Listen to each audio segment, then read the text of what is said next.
سرور کائنات رحمت للعالمین خاتم الانبیاء اللہ کے محبوب نبی صلی اللہ علیہ وسلم کی شخصیت تمام عالم کے لوگوں کے لیے مشعل راہ ہے، خواہ وہ کسی مذہب کے ماننے والے ہوں۔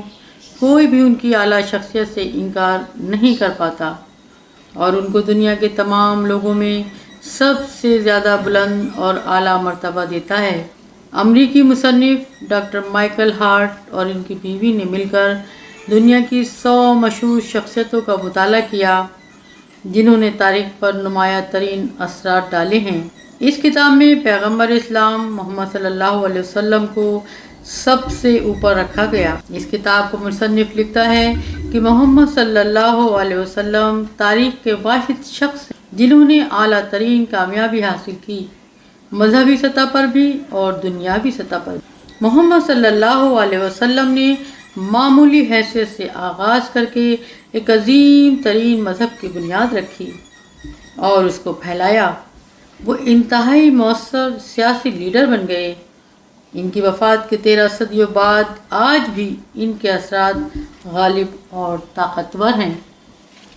پروفیسر کے ایس راما کرشنا راؤ اپنی کتاب محمد صلی اللہ علیہ وسلم دا پروفٹ آف اسلام میں لکھتے ہیں کہ محمد صلی اللہ علیہ وسلم کے بارے میں مکمل صداقت کو جاننا بہت ہی مشکل ہے۔ میں تو صرف ان کی بعض جھلکیوں کو ہی پا سکتا ہوں۔ کتنے خوبصورت مناظر یکے بعد دیگرے ڈرامائی طور پر سامنے آتے رہتے ہیں۔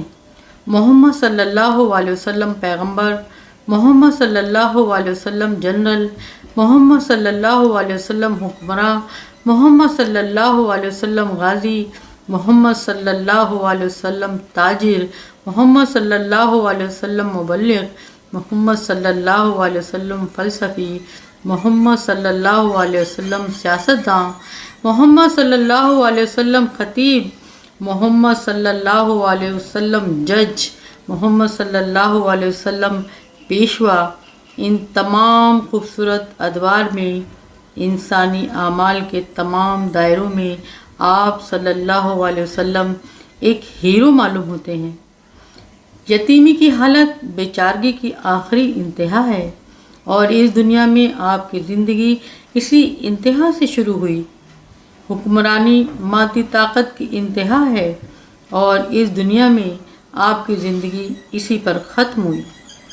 ایک یتیم بچے اور مظلوم مہاجر سے ابتدا کر کے آپ صلی اللہ علیہ وسلم ایک پوری قوم کے روحانی پیشوا اور مادی حاکم اعلیٰ اور اس کی تقدیر کے مالک بن گئے۔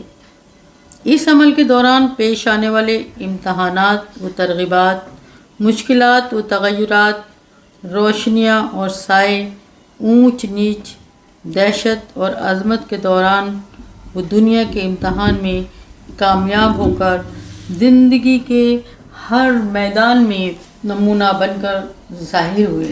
ان کی کامیابیاں زندگی کے کسی ایک میدان سے متعلق نہیں بلکہ انسانی زندگی کے تمام احوال پر حاوی ہیں۔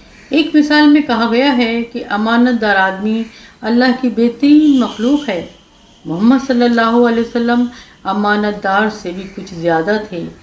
ان کے پور پور میں انسانیت رچی بسی ہوئی تھی، انسانی ہمدردی، انسانی دوستی ان کی روح کی موسیقی تھی۔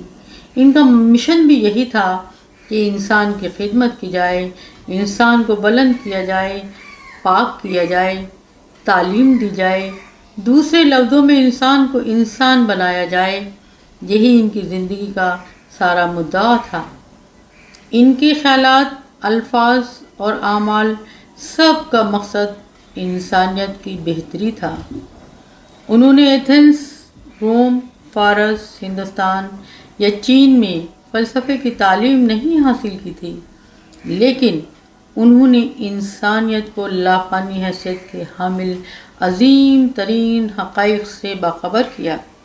انسائکلوپیڈیا بریٹانیکا کا کہنا ہے کہ محمد صلی اللہ علیہ وسلم تمام نبیوں اور دینی شخصیات میں سب سے زیادہ کامیاب ہیں۔